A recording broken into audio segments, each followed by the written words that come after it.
Right, so this was, there was some good stuff in this programme, lots of different stories. It was a 20-minute programme, I think?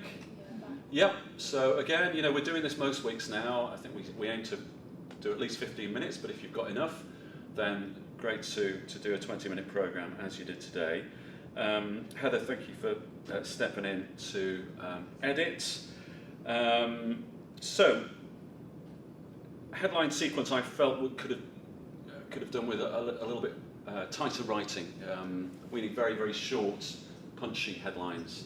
And the first one in particular, Crime in Manchester has urged police to introduce a new £25 million scheme, Operation Vulcan, in a bid to reduce crime rates around the city, which doesn't really make sense, besides being way too long. But crime itself cannot urge anything, can it? It might be that an increase in crime has prompted people to look at introducing a new scheme. So it just got the programme off to a little bit of a confusing start. And you've got to be really quick with those headlines. Nice to get a little clip from George's package in there, but you've got those stabs, haven't you, on the jingles. So you've just got to go very quickly from one headline to the next and rattle through them. And don't say "and finally" in a headline sequence, because we've only just started the programme and it's almost like telling us it's over already. So just bang, bang, bang, 3 or 4 headlines, and then we're into the first story. So we started with shooting. Lewis, well done for going down there. You did some good work when you were down there. Obviously got us a voice piece for the bulletin, and I thought this was a very, very good live. You're very fluent. Good that you were talking about what you could see when you were down there, extra police presence in the area, got all the facts in there. So that was very well done. Is saying Detective Sergeant correct, by the way? Or did you say DS? Because I said Detective Sergeant. Yeah, Detective Sergeant is correct, yeah. I mean, okay, as long as he was a Detective Sergeant rather than a Detective Superintendent, was he? So, I think Sergeant, that's what it said on the... Oh, that's it, okay. Right, no, that's absolutely fine. Yeah, I mean, you can abbreviate it to DS, yeah. But Detective Sergeant is fine. And then that led into, obviously, a linked story, Mia's piece about crime. So we heard in the queue that crime in Manchester is at an all-time high. There wasn't any, we didn't hear where this statistic was coming from. I mean, was this from the crime figures? That queue came from Mia. Came from Mia. No, she's not here. Mia's not here, no. So whenever we've got any statistics or any claim, you know, particularly something like that, crime in Manchester is at an all-time high. Is it really? I mean, who says? So obviously there'll be official statistics. And if that had come from the latest crime figures, then fair enough. But you need to attribute any claim or any statistics or figures like that you put into the story. It just gives your story more credibility. There were some good voices in here, I think, but I don't think we really got a sense of why the changes to Piccadilly Gardens are necessarily going to reduce crime across Manchester. It's just a small part of Manchester, isn't it? So maybe the queue sort of overpromised. Perhaps the queue was a little overwritten and was talking about crime across Greater Manchester, crime rates across Manchester, when actually the story was about changes to Piccadilly and whether that will increase, or whether that will have an impact on crime there and hopefully decrease it. I think that quote and claim is correct, to be fair, because it was from a press release, because Mia and I were talking about it yesterday. Okay. But I don't think there were any figures in the press release, but right. I think it said more information was available on request. And who was the press release from? Fleur, somebody or other from Greater Manchester Police, because we had the email come to shop. Okay, fair enough. So all that needs then is just Greater Manchester Police say crime rates in Manchester are at an all-time high. Just to attribute everything, every claim that's made like that, just gives your story a lot more credibility. Mia isn't here, but if she was, I would tell her to read a bit slower. Her delivery was a little bit too fast in that, and also some of the audio was a little bit muddy. Very difficult where you're in a noisy environment like that. So make sure that your recording levels are low, and you're getting your microphone really close to your speakers, and that will screen out some of the background noise and make sure that we can hear them. We also have problems with the audio levels in the next, or the audio quality in the next story, which was Ian's story about the housing. So Ian, you got some, I don't know whether you used a mic shield for your interviews. Was this on a Zoom mic? Yeah, but I didn't use the mic shield. You didn't use a mic shield, and I think that's probably what's caused it. Those microphones are very kind of exposed if you haven't got a phone mic shield on them, and some of the weather we're having at the moment. Related to that, So- related to your last point as well, and this can actually relate to like everything recorded today. So don't forget, Zoom's a directional recording equipment, so like you can actually set what direction is recorded. So sometimes people's interviews don't sound right because, say, if I'm recording two ways, I've got my side lit up but not Andrew's, then he's going to sound wrong when I'm recording. The same way, if I'm in a location and it is really noisy, I can basically not record on the side that the background noise I don't want is coming from, and that's going to negate it. I can just, does that all make sense? So make sure you're actually changing your settings of your mic based on where you are, because that is actually going to help the audio you get. Yeah, and if you're unsure about any of the equipment, just ask Sam, or if it's TV equipment, ask Cam or Rob. Before you go out, just have a little test, have a little run through before you go out and start recording. You've got some good voices here, Ian. Obviously, one of the residents, or two residents, one of whom was on the committee that advised the council, so I thought it was good to hear from them. The first line of your script pretty much repeated the cue. So just when you're writing your cue in your script, make sure that there isn't any overlap. It's always a good idea, I think, to write the cue first. That's the starting point, it's the first thing that the audience will hear.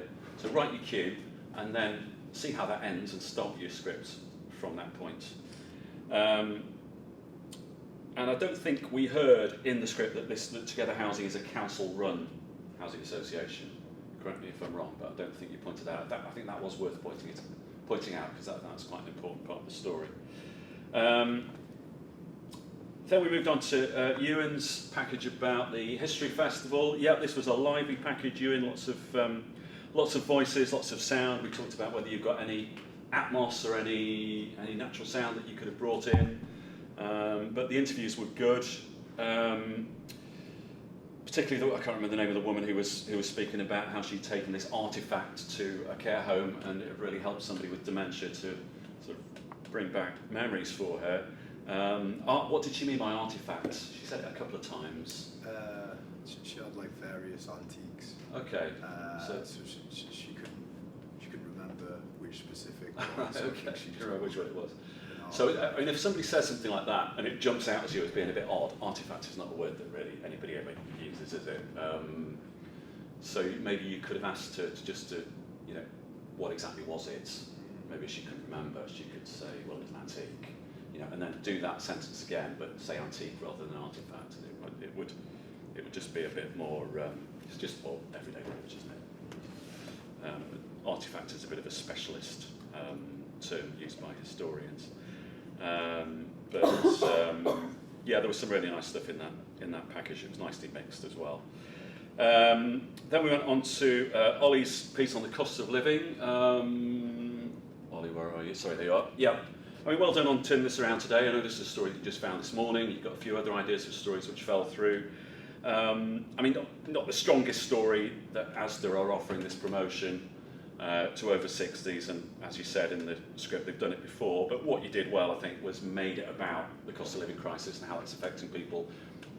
We've been talking about this for more than a year now, and people are obviously still really suffering, and the voxes you got were very strong. He mentioned, one of them mentioned that the shopping centre was going to close, the Eccles shopping centre. Yeah, I didn't really know it was on about. Okay. Did we know about that? Did we know about that? I mean, that's quite interesting if it's true, isn't it? So that would be worth looking into.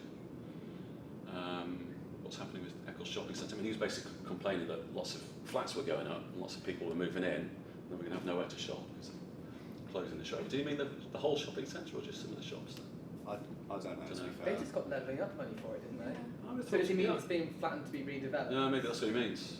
I was Yeah. going to say they literally just got money Yeah, at I the think, end yeah, of last we academic do something year. on that. Yeah, we did a live from Yeah. that. Someone, Beth Yeah. Robinson, went and did it. Yeah. Okay. It might be worth somebody have a look into that anyway, just find out what's happening. We came out of that. There was a bit of banter in the studio, wasn't there? What was somebody made a joke at that point? We were talking about soup and they'd accidentally. Talking about what, soup? Yeah, because Oh right, I okay. don't know, Oh, of course, I you knew were about talking soup. about, yeah, you I took, were And they talking turned about the it. mic on by accident through the package It and was everyone like, pointed. I think to be fair, it was like 10 seconds. It was an accident. You did actually get a note saying Yeah. Mike's going live, Oh, which you did yeah, throughout the that's whole right. show. But Yeah. we saw the mic come on and then we panicked. Yeah. And You then just- because she was like that, and then it really just broke me into a lot of I think you're setting each other off, which Yeah. can happen. We can't really it? did try to stop. Yeah, I know, but just be careful because, I mean, okay, you were going into another package about Black History Month. If you'd been going on to the package after that, if you'd been Yeah. going into Babies, Yeah, it would have that's been, one. it would have been yeah. disastrous Yeah. because you basically can't stop yourselves laughing at that point, can you? And the, the queue was just short enough. The Black History Month package came along and rescued you. So, Erin, this was another good package. I think you're right to make it about looking back at Black History Month, not just about this one event. Again, some good talkers, good interviews. I don't know if there was any opportunity to record any more sound there. We did get some of the sound in the background of the interviews, didn't we? But were there any? What was happening there? Were there any speeches? There was a lot of any music, Music. but it was like radio music, so I didn't know how we'd go about with copyright and everything. What music off the radio? You mean? Yeah. Yeah. We Like still just- don't have the copyright for that. Yeah, that's what The I mean. That's station why I is, didn't yeah. put it in. Yeah. It was just pop songs that they were playing off like Okay. someone's MacBook, and I was like, I don't know if I could. Anything else? Put in the- Anything else happened? Did we make any speeches or anything? Did some Presentations? speeches to councillor, did a speech. Yeah. That So maybe just a little bit of that, just to give us a bit of a sense of the events, rather than it's just a room full of people that you've gone into and started doing some interviews. So always be looking out for opportunities to record sound that you can use, Atmos that you can use. It's always useful to have it maybe at the start of the package or halfway through just to break it up if you're moving from one section of the package to the next. So then we did have Brooke's Baby Loss package. This was, I think, the highlight of the programme. I thought it was really powerful. Brooke, you've done really well. 2 weeks running to find, somebody with somebody who's been through an awful experience and who talks very openly about it. So yeah, Jade was great, and I think she related it. I think it related it to the fact that it's Baby Loss Awareness Week, and she was talking about how difficult it was with people who'd been expecting she was going to have a child, and then they just sort of dropped away, and the difficulties beyond the actual baby loss itself. So I thought that was a really, really nice piece of radio, and your script worked very well to sort of fill in the gaps there and add a bit of context. Phoebe, the sports, good stories, well written. I don't think the commentary worked. The Manchester City goals, I'm not just saying that because I'm a United fan. Where did that come from? I didn't get it, it was Jay that got it for the Right. bulletin this morning. So Right. we just used And then it where again. did it come from the bulletin this morning? I just know that Jay was getting some clips for the bulletin this Okay. morning. So really, we shouldn't really be nicking other people's commentary, and it's worrying that we don't know where it's come from. So let's try and get our own audio for the sports bulletins. I mean, could we have interviewed somebody from Salford City? Could we have interviewed one of the fan groups? Could we have interviewed maybe a football expert or a United fan or a City fan? And the story's kind of moved on from the result itself, hasn't it? It's really more about the crisis at United and why they are doing so badly. So maybe we could have focused on that a little bit more than just sort of repeating results which were 24 hours or more old. I mean, in Salford City's case, it was Saturday afternoon, wasn't it? George? There's a couple of multimedias who do the interviews every week at Salford now Yeah. after each game. I mean, surely they must record them to write them back up. You But think so, wouldn't you? It changes a lot of the time, but Right. is it worth asking if Catherine can Yeah, absolutely. send out the recordings or Teams them? Yeah, let's do that. I mean, we did think about that, didn't we? But I don't know how far you got with it. It's quite late in the day. To the game, I did ask him. Yeah. No, so. Okay. But let's think about, I mean, for sport tomorrow, let's try and get some of our own content in there, some of our own audio, rather than just reading out a load of results from the weekend. Let's try and make it a little bit more Keys News sport rather than generic generic sport. And then I thought, George, you did a great job with this girl math thing. I mean, I still don't You're really gonna start understand using it. You're going to start using it for your shop. I'm not. It's absolute nonsense, isn't it? But you did it in the right way, which was to get a financial expert to say, you know, this is actually dangerous because people are going to end up thinking they haven't spent money when they have. Well, I had to cut the start of the interview off because she went, well, basically she's going to fuck you right up. Isn't it? So, Okay, well, good that you didn't use that. It was a lovely start to the package with some of those clips from TikTok, which when we first talked about it, Heather, I was like, what the hell's this? So just including those from the start makes it very obvious to the listener what this girl math thing is all about. But I think, you know, good to ask her about the danger of people thinking that this is actual financial advice, and also the sexism point, which I think is a really good one. You know, I mean, is it not just sort of propagating the idea that I was a little bit Girls disappointed that not one woman I asked in Manchester today thought it was sexist. Yeah. But well, Yeah, it is concerning, isn't it? But I thought it was a really good package. Then there was a bit of banter off the back of it. I think we've got to be careful with this, really, because it is whatever you think of it, factually it's nonsense, isn't it? It's absolute nonsense. So we can't really be, from an editorial point of view, we can't be sort of ending by saying, "Oh, I think it's brilliant, it's a great invention." You know, go off and do girl maths, and you know, all of a sudden our listeners find they're out of pocket because they're spending money that they think is not actually money. So we've got a responsibility with stories like this, just as with stories about, you know, conspiracy theories, COVID is a hoax, all that kind of thing. We've got to treat them very carefully, and I think this was, you know, not quite on that scale, but nonetheless, we sort of left with the message that girl math is great, and you know, let's all do it. After what I thought was a very responsible treatment of the story in George's package. I mean, it was fun. It was, you know, a bit of banter at the end, wasn't it? But We got told to ad lib, and we were like, go on. yeah. Okay. So you were kind of put on the spot, You weren't thought you? it was 10 seconds, but it was You had some time. You had some time to fill. But we just got to be careful when we're broadcasting, because it might seem like a bit of fun, but actually, you know, it could. I think as George illustrated in the package, it could be quite dangerous, really, you know, particularly for people that genuinely think that if you spend £10 in cash, it's not real money. I mean, you don't think that, do you? You don't really think that. Monopoly money. Yeah. Monopoly money, yeah. Cash Yeah. is just monopoly money. I don't know, but anyway, it was interesting, and I'd never heard of it before today, so because I'm old, but you know, you did a good job of making it an interesting piece, and I think it was a good piece to put at the end of the programme. Just in terms of the running order, I think maybe I would have had Brooke's piece higher up, maybe not top, but you could have led with it. I think you could definitely have led with it.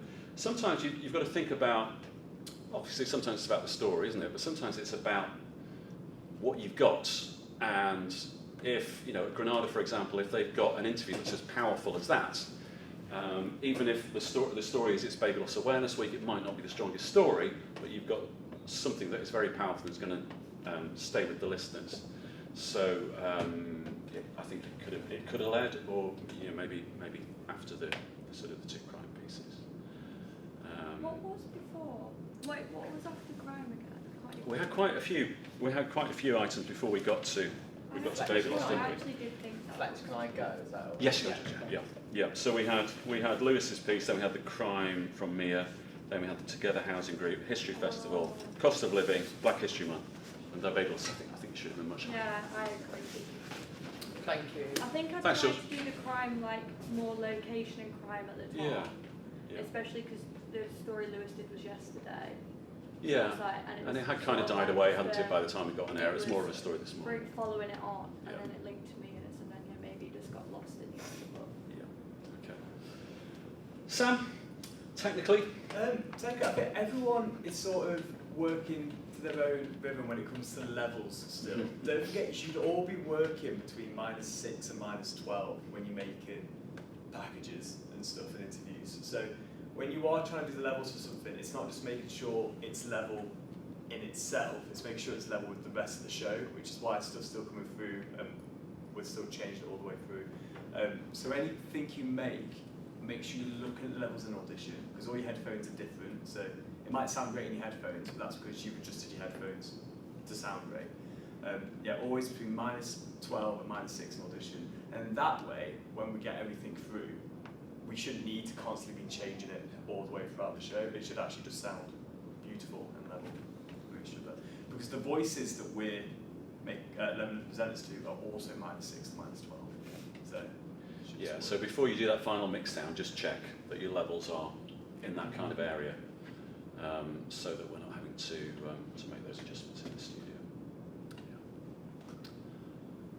Yeah. Okay, well done everybody. So on to tomorrow, the final one of this run, before you get a 3-week break from Newsdays at least. How are we looking for tomorrow? We're hoping to do an OB, aren't we? I'm going to go down to the smallest pub Right. in Europe, which is in Manchester, and try and persuade them. Brilliant. So for us to do an OB. yeah, if you just go and approach them. Yeah, And then I what's that? tried to call them, Yeah. but they're not picking up. I don't Okay. know. We'll fit in. There's 2 rooms, so hopefully Okay. we'll be able to fit in. All right. Just going to go down there. Just Okay. try and persuade them. Great. So what we'll do, if we can get an OB location, is have maybe 4 or 5 of you going down there. Obviously the 2 presenters, the producer, tech, and maybe somebody else, spare pair of hands if we need to grab any guests. And we've got the Rode Caster, which is like the pod. I don't know if you used that on podcasting last year. So that's a really good sort of mobile studio basically. So we'll take that out and broadcast from the location, and then the rest of you will be back here. So we need somebody in the studio as well doing the tech, driving the desk. And if you can have a kind of a theme, I mean, you're thinking about Halloween, weren't you? But Yeah, I think that's what I saw. yeah. But if you're going into a pub, you can talk about difficulties facing the hospitality industry. You can talk about, I think there's a story about Manchester and Salford seeing about 2 of the only places in the country which have seen an increase in the number of pubs opening up. Like most places are closing down. Every day I open Facebook, Yeah. there's another new opening. Yeah, I'm yeah. like, oh, it's another place to try. So I think you could definitely do a few items on in the programme if you're in a pub on challenges facing hospitality, staffing in particular, cost of living, but also Manchester's and Salford's pub industry seemingly thriving and why that is. So think about that if you can get that one nailed down. If that doesn't work out, let's have a sort of cut-off point of 12 o'clock tomorrow to secure a location. If we haven't got a location by then, I think we need to be looking at doing a studio program. Okay. Great. Well done for today. See you all tomorrow. She might be a report as well.